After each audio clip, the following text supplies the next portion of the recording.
Thursday, December 1st. Hello, everyone. Brian here again after a while not posting updates. I hope y'all have been doing well. Coming off tail end of a cold, so I'm going to be sounding a little bit different than normal. Otherwise, I'm all right. So today, I'm going to show you what's growing on in our front yard garden.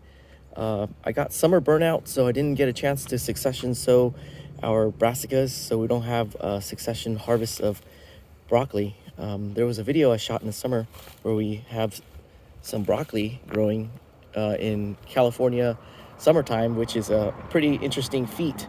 And I've been meaning to post it, so hopefully I'll be able to get around to posting that up. But today you can see here we have a bed of different types of brassicas.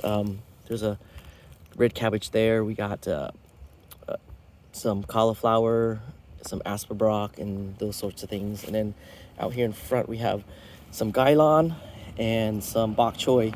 The gailan and bok choy, they were direct sown, and we just cut them, and you can see them sprout again. So the bok choy is a cut and come again plant. We'll probably get 2 harvests, and then we'll start a new plant. Same thing with the gailan here, and you'll notice that there are a lot of caterpillar nibblings, and that's okay. They're still tasty nonetheless. And then we're gonna move towards the front where you can see, if you're curious about this, this is an ahi lemon. And then we have some giant mustard. This is called gai choy in Cantonese. And we grow this because you can't find the leaves at the supermarket. What they'll do is people are after the hearts or the thick stem. But for me, I like the leaves because we ferment this and then we make a pickle out of it. So this is something that is good to grow. And then next to it, we have a Chinese cabbage. The most famous type of Chinese cabbage is called Napa. And this variety is called 1 kilo slow bolt. So we have a nice Napa cabbage. These are great for making dumplings in a hot pot. Especially hot pot is a good wintertime, cool season meal. Gets you nice and warm. And then down in front, this is kind of doesn't look like anything at the moment, but this is cereal rye, and I like to grow it because we want to harvest more of our own mulch and hay or straw. So we have it growing here, and I'll show you what's neat about this plant later on when we go up there. But basically, we let it grow, and then when the summertime comes around, we cut it down, and then we leave the root portion to just kind of break down. Then later, we'll just unroll it, and we get a nice sheet mulch. Oh, you'll see it in a second. Got some snapdragon growing back. It's a really nice, pretty one. This reminds me of lion from Lion Dances. It looks like they're those colors. Okay, going up in front, I'm surprised that the marigold's still going. So it adds a really nice color and interest to our front yard. And then in front, we have this row of wheat. So gonna let the car go by instead of trying to talk over it. So we have this row of wheat. It acts as a delineator, so it kind of signals that people shouldn't walk into here. And sometimes I do talk to people when I'm working out here, and they'll try to walk over, but not knowing that we have plants down here. So this is a good delineator. Marigold acts the same way. We have some bright lights shard that we planted. Same idea. And then you'll see that our artichokes are popping out again. We're always growing this Peruvian corn. This is a more ancient variety called a KUU.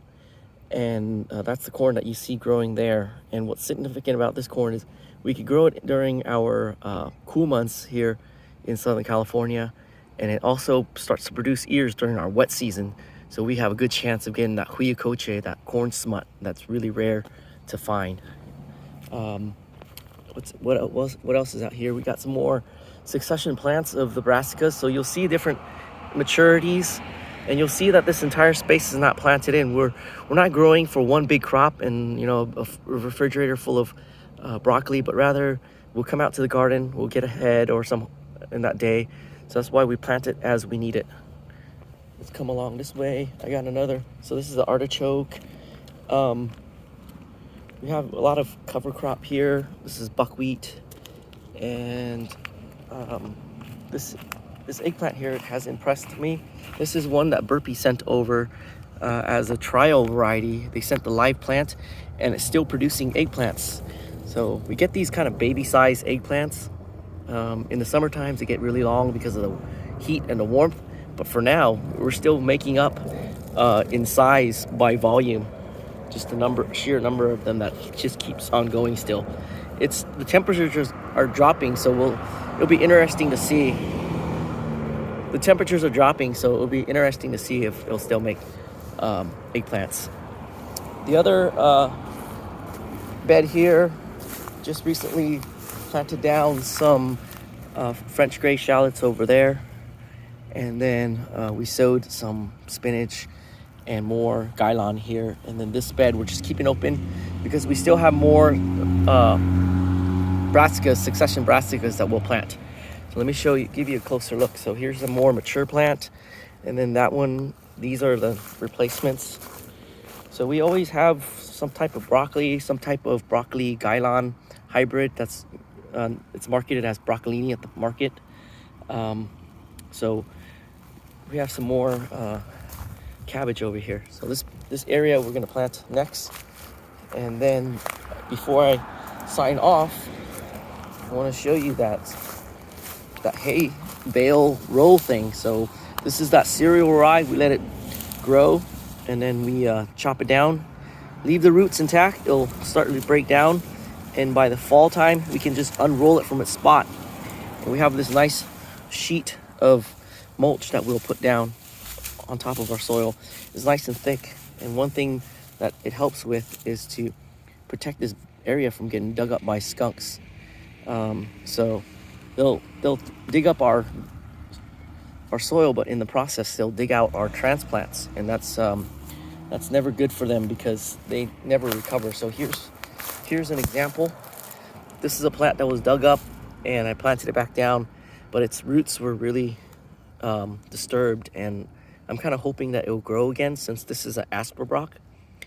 But you can see it's stressed, and it will attract more aphids than other plants.